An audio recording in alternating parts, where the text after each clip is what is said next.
रामायण के अनुसार भगवान राम की मुलाकात माता शबरी से वनवास के दौरान हुई थी। माता शबरी का वास्तविक नाम श्रमणा था। वे भील समुदाय से थीं। इनका विवाह भील कुमार से हुआ था। उनका हृदय बेहद ही निर्मल था।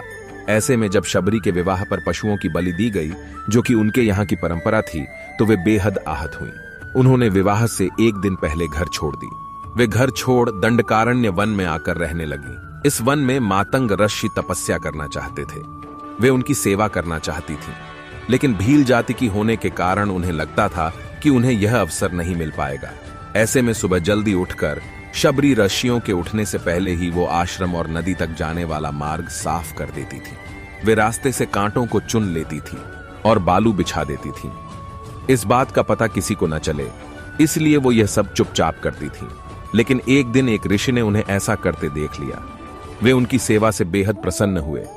ऋषि मातंग का जब अंतिम समय आया तो उन्होंने शबरी को बुलाया। तो उन्होंने कहा कि वो अपने आश्रम में ही प्रभु राम की प्रतीक्षा करें, वे उनसे मिलने जरूर आएंगे। ऋषि की बात सुन शबरी ने वैसा ही किया जैसा ऋषि ने कहा था। उन्होंने आश्रम में भगवान राम का इंतजार किया। वे रोज रास्ता साफ करती थीं, श्री राम के लिए मीठे बेर तोड़कर लाती। वे हर बेर को छकती थीं और मीठे बेर को ही पात्र में रखती थीं। ऐसा करते करते काफी समय गुजर गया।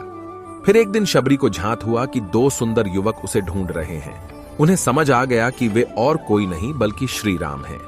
जैसे ही उन्होंने श्री राम को उनके आश्रम की ओर आते देखा तो वे बेहद प्रसन्न हुई।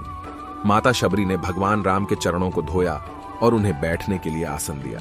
इसके बाद वह झूठे बेर लेकर आई जो भगवान राम के लिए लाई थी। श्री राम ने उनकी भक्ति को पूरा करने के लिए उन बेरों को खाया। इस तरह से ऋषि मतंग की बात सच साबित हुई और शबरी को भगवान राम के दर्शन भी हुए। तभी से भगवान राम को शबरी के राम भी कहा जाने लगा। कहते हैं, सच्ची श्रद्धा हो तो भगवान के दर्शन जरूर होते हैं।